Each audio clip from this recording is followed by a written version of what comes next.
Seong Gi-hun's life is in shambles. Struggling with massive debts owed to loan sharks, he is also estranged from his daughter and ex-wife. One day, a sharply dressed stranger approaches him in the subway, offering a chance to play a game of dakji for money. After winning, Gi-hun is offered an invitation to participate in more games with enormous stakes.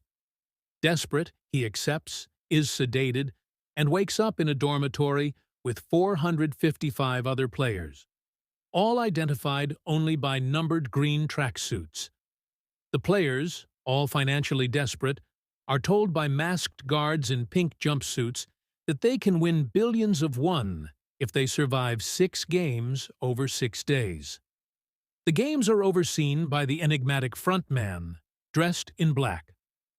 Gi-hun befriends player 001, an elderly man with a brain tumor, and recognizes Cho Sang-woo, a childhood friend turned disgraced investment broker, as well as player 067, a pickpocket who previously stole his winnings.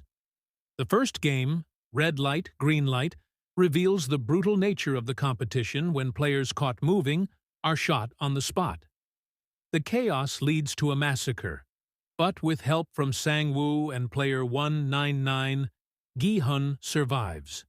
Horrified, many remaining players vote to leave the game using a majority clause, but they return later, driven by desperation.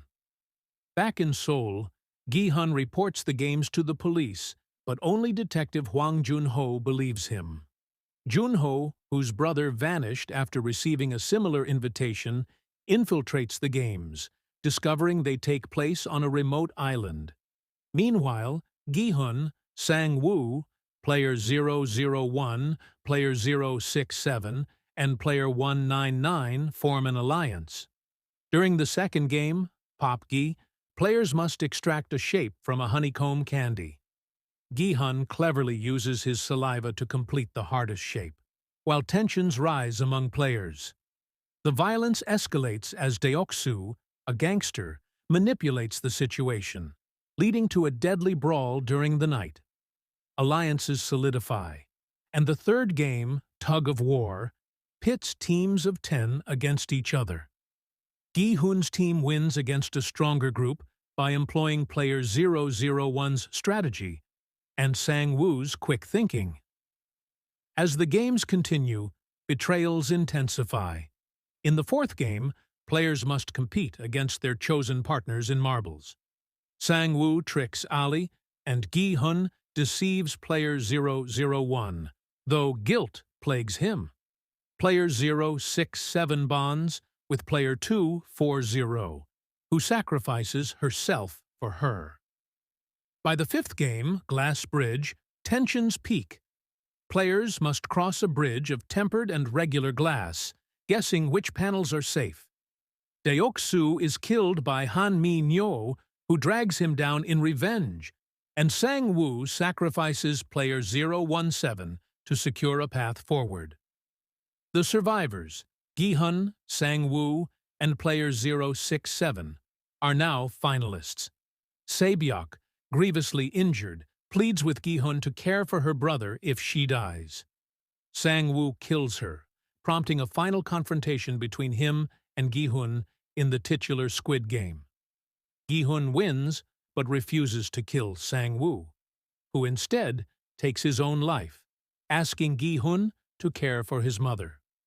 Gi-hun returns to Seoul with the prize money, only to find his mother dead. A year later, Gi-hun is still haunted by the games.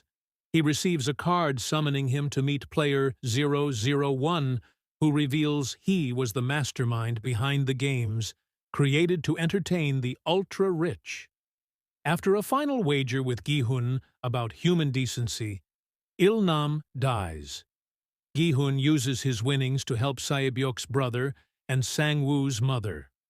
On his way to the airport to reunite with his daughter, he sees the same recruiter playing dakji with another person.